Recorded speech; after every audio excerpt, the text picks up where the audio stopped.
morning, everybody. Mike Vacchi, Princetontrader.com, here with your Monday morning pre-market webcast. Okay, so France elected a president. We reacted initially Sunday night, printed a new all-time high, 2403.75. So we were talking about two things that the Bulls had to do going into last week. They had to take out 94.75, which they finally did on Friday, and then the 2401 all-time high, which they did last night. Now, what we've seen, so, you've got the upper band coming in at 2411. The Bulls need to reach for that. They need to engage a secondary band ride and kind of start to run things. The secondary band rides are flaming short squeezes.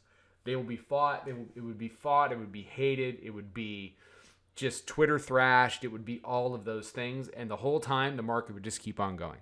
And people will just get run over and steamrolled.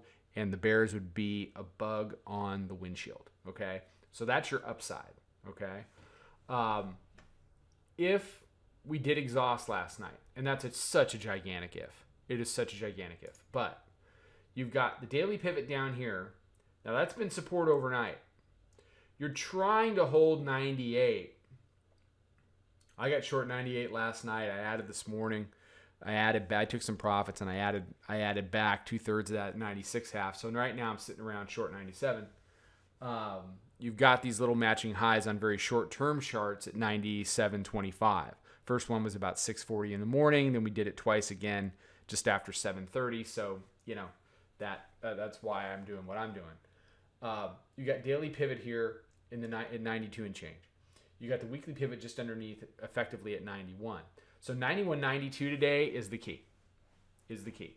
The Bulls want it to be support. The Bears want to break it and hold it. We should get a weekly pivot test early this week. If the Bears are going to be taken seriously, at all, then they need to spend the week below the weekly pivot. Plain and simple. Okay? Don't worry about this up here. Okay? You need to worry about this down here, because if they can't get through this doesn't have a chance in hell. It will get broken. There will be a new all-time high. And maybe they'll do it 5 times this week. Okay? We get back into that rhythm. Dip buyers are coming in. The dip buyers are coming in this morning. The dip buyers will be here. Okay? Their train arrives about, 10:15 in the morning. Okay? Don't think for a minute that they're just going to take their ball and go home after printing all-time highs overnight. And if they don't show up today, they will show up tomorrow. They're going to defend 91.92. They're certainly going to defend 75 to 79. And the Bears are going to have to counteract that, if they're for real, by making lower highs and lower lows. Lower high, lower low, and slowly chipping away at all of this until they can get back down, somewhere in the area towards the daily midband. That's a long way down. That's a lot of work. That's a lot that the Bears have got to do right between now and then. I think you need to be very concerned with the 9-day simple moving average. This is something that they tried to break Wednesday, Thursday, Friday, couldn't do it.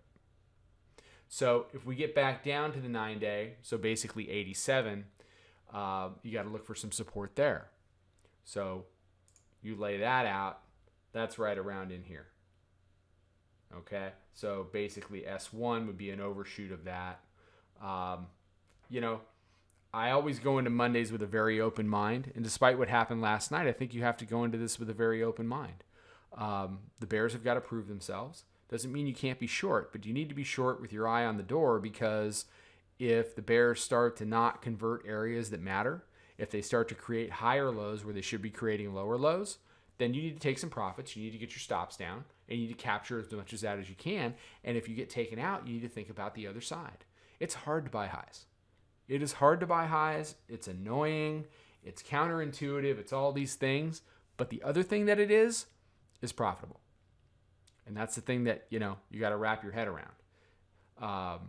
It's 2403.75, the high of the week. I have no idea. But price will tell us. And it'll start telling the story between 91 and 92.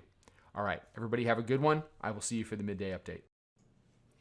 Follow us over on Twitter, Instagram, and Snapchat at Princeton Trader. Check us out on Facebook and join us for a free trial at www.princetontrader.com. Trade 'em well.